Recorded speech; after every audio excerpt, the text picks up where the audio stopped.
O curso do Saber Direito te mostra as controvérsias do crime militar, o que o Código Penal Militar determina em seu artigo 9º, os agentes militares, as relações dos crimes com os civis e muito mais. As aulas são apresentadas pelo promotor de Justiça Militar Adriano Alves Marreiros. Acompanhe agora no Saber Direito.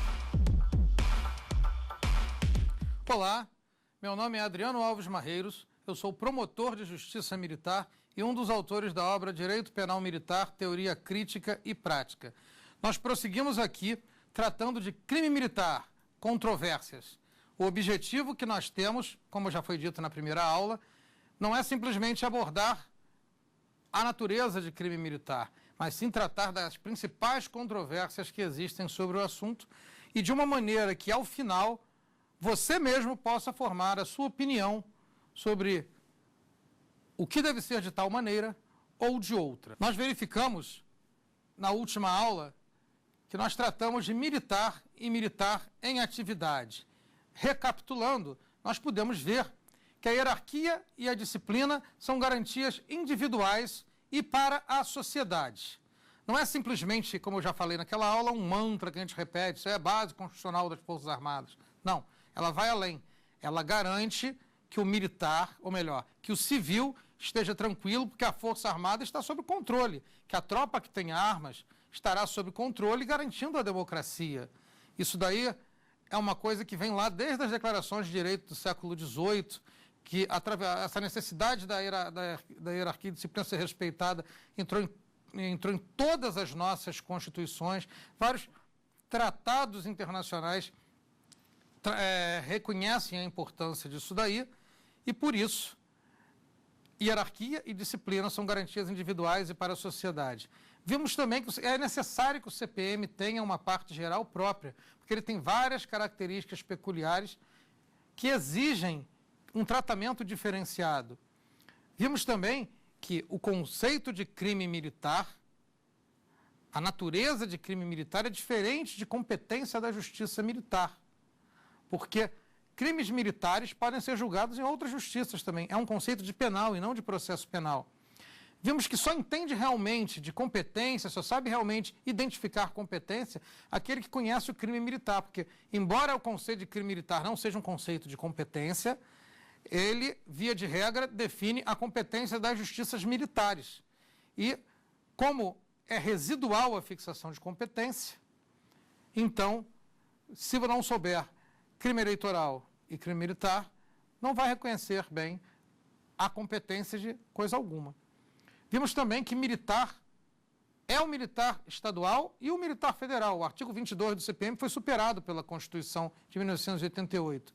E, finalmente, vimos o aspecto mais polêmico da última aula, que militar em atividade significa militar da ativa. Embora haja respeitáveis decisões em sentido contrário hoje, o nosso posicionamento é esse, pelas razões que nós explicamos. Tanto isso foi discutido quando foi elaborado o artigo 6º, segundo A do Código de 44, que foi repetido no 9º, segundo A do atual Código. Em 1996 foi feita uma grande modificação pela Lei 9.299, isso não foi mexido. E a Lei 6.880, que é de 80, também fixa que militar em atividade significa militar da ativa. E ela foi alterada em 2001, no artigo 6º que fixa isso, e nada foi mudado. Prosseguindo, então, o título dessa segunda aula é Agente Militar, Maria da Penha e mais. Mas vamos começar lembrando daquele caso que nós tratamos na outra aula. Olha lá, João e José estão no trânsito e ocorre uma batida entre seus carros particulares. Eles não se conhecem, estão usando roupa comum, calça jeans, surfwear. Eles discutem e o João lesionou o José. Na delegacia, como foi dito, eles descobrem que são o tenente João e o capitão de corveta José. Então, o tenente lesionou o capitão de corveta. Nós chegamos à conclusão, e essa conclusão nós vamos utilizar neste caso, que é crime militar, e considerando que é crime militar, aí sim me vem uma outra pergunta. Como o tenente João é de hierarquia inferior ao capitão de corveta José, houve crime militar de violência contra o superior, que consiste em praticar violência contra o superior? Aí é que está. A resposta é não. Essa não ocorreu. Primeiro, porque se nós formos lá pela própria questão do dolo, para que alguém pratique um crime cuja definição é praticar violência contra o superior, para praticar esse crime ele tem que saber que o outro é superior, senão não existe nenhuma intenção de praticar violência contra um superior. Mas o legislador foi sábio e não deixou a critério dessa simples análise da teoria do crime. Ele foi além, ele colocou no artigo 47, inciso 1º do CPM, que deixam de ser elementos constitutivos do crime a qualidade superior ou inferior, quando não conhecida do agente. Vejam, esse dispositivo não fala nada sobre a de militar. Qualidade de militar quando não conhecida do agente. Não, mas a de superior ou inferior, sim. E por quê? Quem reclama de ser crime militar, uma questão como essa, tem uma visão, às vezes, um pouco diferente da realidade. Por quê? Porque num caso, aquele caso que nós colocamos na aula passada, há uma diferença muito grande para isso. Naquele caso, haveria um crime de lesão corporal. Ou esse crime seria um crime militar, ou ele seria um crime comum. Mas haveria. Então, na verdade, nesse caso, o crime militar ia apenas definir, ia apenas servir para ajudar a definir competência. Neste caso de hoje, não.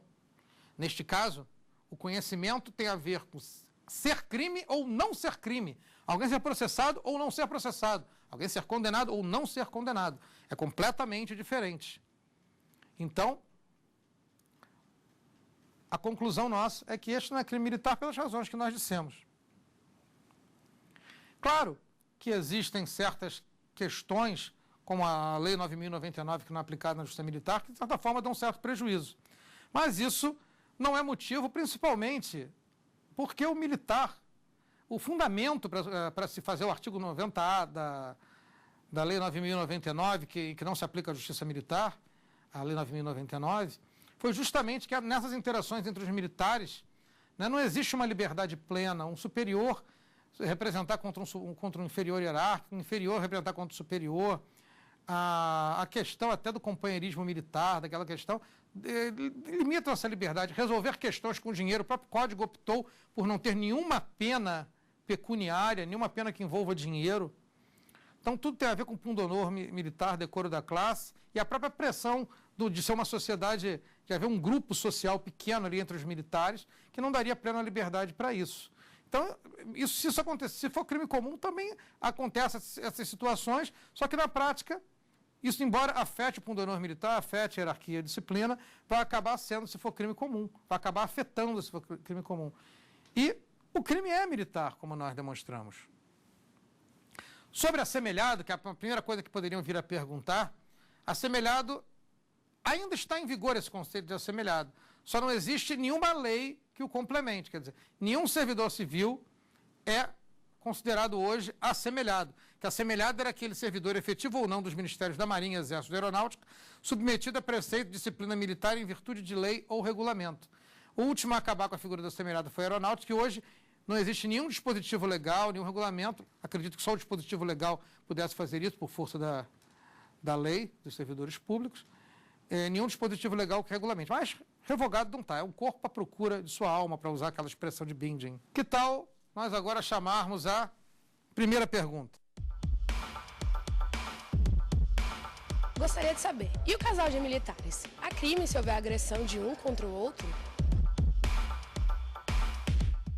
É uma questão que pode gerar muita polêmica. E o nosso objetivo aqui é justamente a questão controvertida. É levantar a polêmica, é levantar a discussão sobre temas para eles serem constantemente pensados e repensados. Esse caso vai além do casal de militares, né? Tem várias questões, porque a Lei Maria da Penha, por exemplo, ela não é aplicável só ao casal, ela é aplicada em várias situações, né? Mas antes de complicar e falar justamente da Lei Maria da Penha, que nós mencionamos aqui, vamos falar da primeira situação. A tenente Tracy e o capitão Chapman, então tenente inferior hierárquico ao capitão, ambos são do Exército e ambos são casados. E uma briga do casal em seu apartamento no bairro das Graças, em Salvador, Tracy se transtornou e espancou o marido, espancou o capitão, provocando lesões graves. Eu pergunto, houve crime militar de lesão corporal, 209, ou houve crime comum, do 129? Vamos voltar lá ao 9º, segundo A. Por militar em situação de atividade ou assemelhado contra militar na mesma situação ou assemelhado. Já vimos que essa atividade não é em trabalho. Lá embaixo vai se falar em serviço, na linha C. A atividade é da ativa. Então, nós temos um militar da ativa praticando um crime contra outro militar da ativa. Inclusive, nesse caso, até os dois sabem que um é e o outro é também. Né? Então, a nossa resposta, e vamos começar a polêmica depois de responder, mas a nossa resposta é sim. Houve crime militar de lesão corporal. E por que houve crime militar? Porque é militar em atividade contra militar em atividade. Há crime de militar, há crime comum. Essa é a nossa dúvida. Será lesão corporal num caso, será lesão corporal no outro. Então, crime militar há. Mas antes de você reclamar, vamos para outra pergunta aqui. Esse mesmo caso, a Tracy e o capitão Chapman do Exército são casados, em uma briga do casal, Tracy se transtornou e espancou o marido. Nós, considerando que nós entendamos que o crime seja crime militar de lesão corporal, nos resta a segunda pergunta. Houve violência contra superior? Como eu disse, o crime de violência contra superior é definido como praticar violência contra superior. Aí sim, nós respondemos que não. E por que não? Porque antes a gente falou, mas ele sabe, 47 segundos é só quando não sabe. Mas ele sabe que é militar. Por que não seria? Bom, por que não seria? Porque aqui é uma outra questão. Violência contra superior e inferior numa briga de casal, no recinto doméstico, no âmbito da família, é uma questão que envolve necessariamente a possibilidade de um casal discutir. Não a violência em si, não é permitida. De um casal discutir, de um casal ter uma relação de conversa, de discussão, uma relação familiar. E a Constituição, em seu artigo 226, parágrafo 5º, dispõe que os direitos e deveres referentes à sociedade conjugal são exercidos igualmente pelo homem e pela mulher. Então, não se pode falar, numa discussão de âmbito familiar, da existência de um superior e de um inferior para nenhum fim, porque isso está na Constituição. Ambos têm que ser tratados de forma igual na relação de casal. Na Constituição diz isso. Então, nós não podemos admitir que, nessa hipótese, houvesse violência superior, não no âmbito doméstico. Mas e se isso acontecesse em serviço? Os dois serviços no mesmo quartel e, ao dar uma ordem, ocorresse uma situação dessa. Isso teria que ser analisado caso a caso. Mas se realmente a coisa fosse estritamente ali do âmbito do serviço, se não tivesse lá uma causa remota lá na discussão entre o casal, poderia prevalecer sim a hipótese de haver o crime de violência contra superior, contra inferior, dependendo do caso. Mas vai ter que analisar caso a caso, que ali seria realmente afetando a hierarquia do mas no âmbito da discussão do casal, não, porque a Constituição, em seu artigo 226, parágrafo 5º, iguala os dois como membros de um casal. Mas agora, vamos complicar. Vamos entrar no aspecto da Lei Maria da Penha. Vamos tratar da situação inversa. A tenente Tracy e o capitão Chapman, em seu apartamento nas Graças, lá em Salvador, numa briga de casal, o capitão Chapman se transtorna e agride a tenente Tracy, esposa dele, provocando lesões graves. E vamos fazer duas perguntas. Houve crime militar